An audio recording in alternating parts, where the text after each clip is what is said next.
We're going to flip 54 over and flip it over to page 53, y'all. And we're going to look at Sonnet 43 by Elizabeth Barrett Browning, okay? That's on page 53, y'all. And I'm not going to lie, it's a very, ooh, Lord, Jackson, you broke my camera. Oh, God. I'm just playing. All right, we got to fix that. Okay, so I'm on page 53. Elizabeth Barrett Browning. I already wrote this on his 14 lines. I circled what English sonnet was because we saw that was after Turkey Day. This is called Sonnet 43. Now, that being said, what can I do to my title, Aubrey? Yes, put in quotes. It's called Sonnet 43. Why do you think Elizabeth Barrett Browning called it Sonnet 43? She could be 43 years old. Why else? Her 43 sonnet. Because look at this. Shakespeare, he numbered his. Sonnet 104. Sonnet 18. Apparently, that's like the thing to do. Like if you're a serious poet, you number your poems. That's not fun, though, right? No. Imagine if you bought The Weeknd's new album and it was like track 1, track 1, track 2, track 2, track 3, track 3, and you're like, oh, yeah, this song lit. Call track 4. Not near as fun, right? Not near as fun. What's wrong? Literally named the day that it was. And all yes. The songs are just the timestamp that they begin at. Yes, I know that. That's kind of, if you did that like on one album, that's kind of cool. But like if you did that in all your albums, it'd be like kind of like, yeah. Anyways, we're not worried about that. It's Sonnet 43 because that was her 43rd sonnet that she wrote. Okay. Look at just that first line.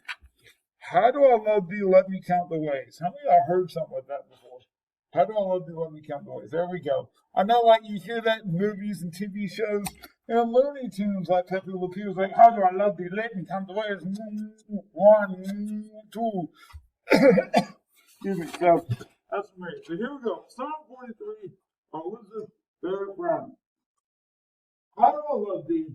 Let me count the ways.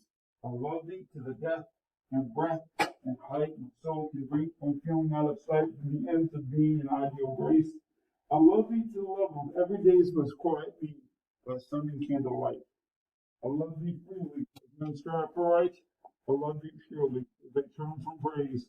I love thee with a passion, put thee for old priest, for my childhood's faith. I love thee with a love I seem to lose, with my lost saints. I love thee with the breath, smiles and tears for all my life. And as God choose, I shall love thee better after death. Everybody say, oh. So without getting too hardcore into this, I noticed that a word or phrase is being repeated throughout this. What's it called in poetry when you repeat a word or phrase? Refrain. Yes, refrain. So let me write refrain over here. What word or phrase is being repeated, y'all? I love thee. How do I love thee? I love thee. Love thee. Love thee. Love thee. Love thee. Love thee. Love thee. Love thee. So I got 1, 2, 3, 4, 5, 6, 7, 8, 9. I got 9 of these. Okay? That's a lot of love right there, right? That's a whole lot of love, okay? Look at this, though. The most important thing is this line out here. I love thee in my old Greece and with my childhood's faith. Okay? Childhood faith. That's a little bit different than just any type of love. Because when you think about your boyfriend says, I love you, or your girlfriend says, I love you, at that moment, they love you, right? Right? And if you say, I love you too, in that moment, you love them, right? Okay? Now, unfortunately, I hate that we're having to have this conversation. Does love always last forever?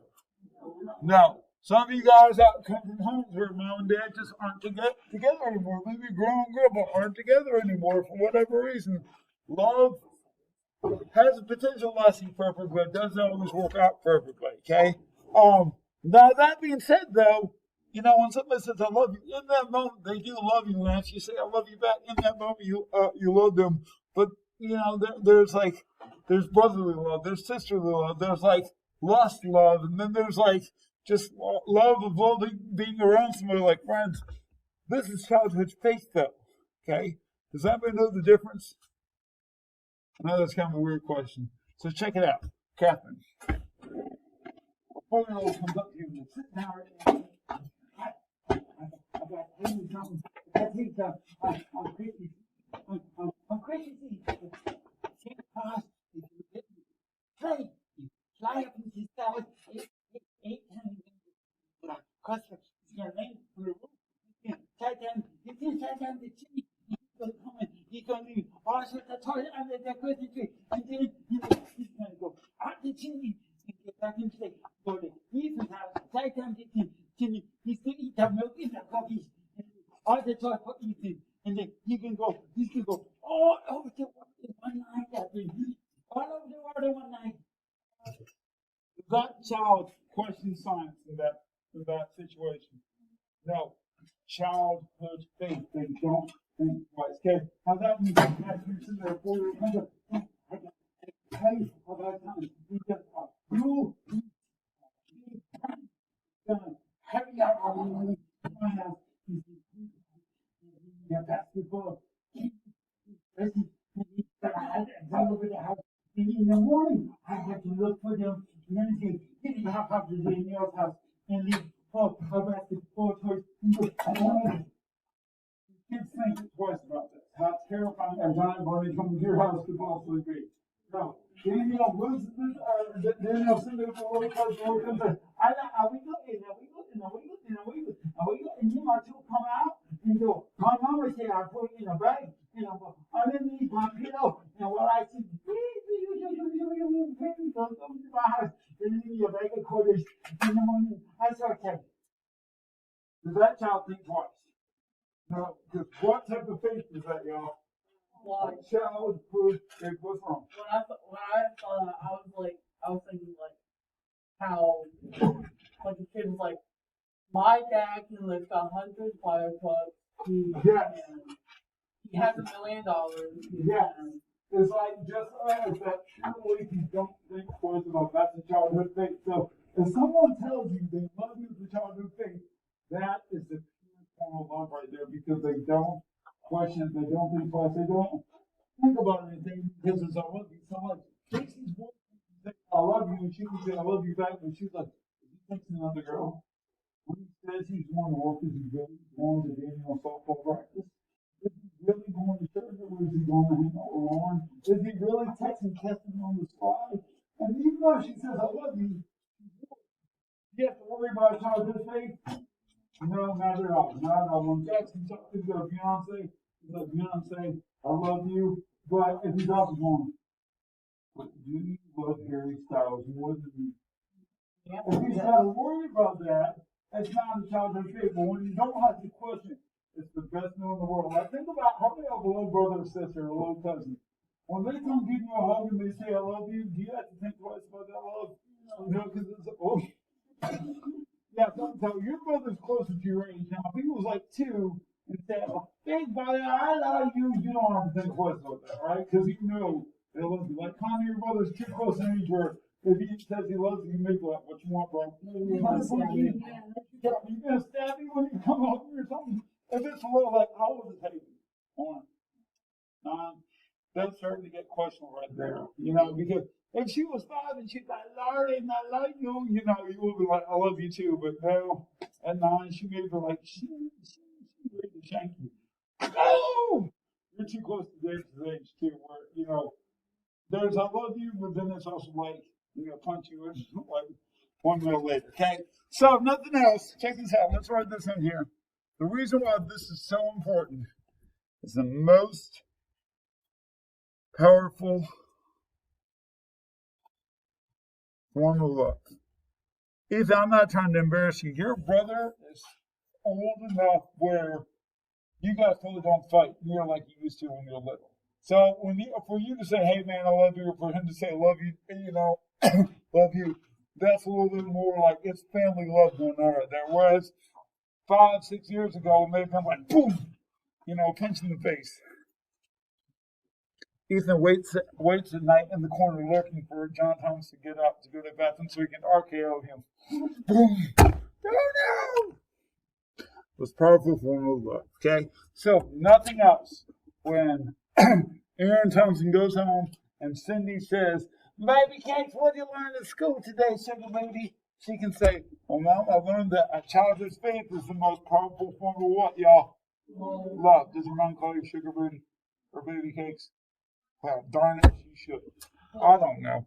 All right, so that being said, how many of y'all think you may have heard this poem before? It's a very popular poem to read at weddings and also at funerals, okay?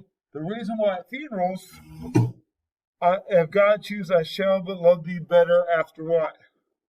After death. Hey, I'm in my feels right now, so if I'm in my feels, what type of poem do we have? Lyrical! Was that you, Catherine? Was that Aaron? That was you. Okay, I wasn't sure. Lyrical. So real quick, check this out. Line 1 and 2, Catherine. Line 3 and 4, Ethan. Line 5 and 6, Josh. Line 7 and 8, Aubrey. Line 9 and 10, Jackson. 11 and 12, Danielle. And Logan's going to take his own with 13 and 14, okay? Catherine, whenever you're ready.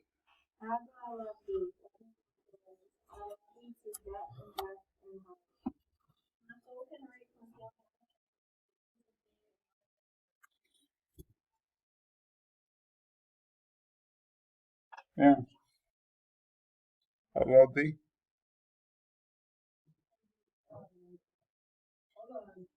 Hold on.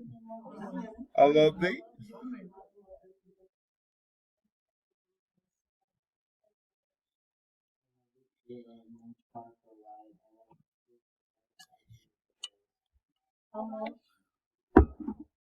That's you, Aubrey.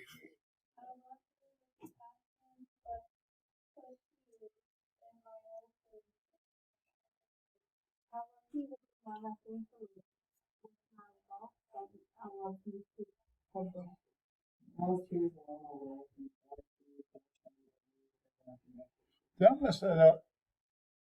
Were you supposed to read instead of Aaron? Who did I throw in there that was supposed to read? Okay, so it was you. Not bad. Aaron, guess what? We're going to need you to read 2 lines just completely out of the blue. Sorry. You know what? I think you owe Jackson $5. But, yeah, no, it's fine. All right, good job, y'all.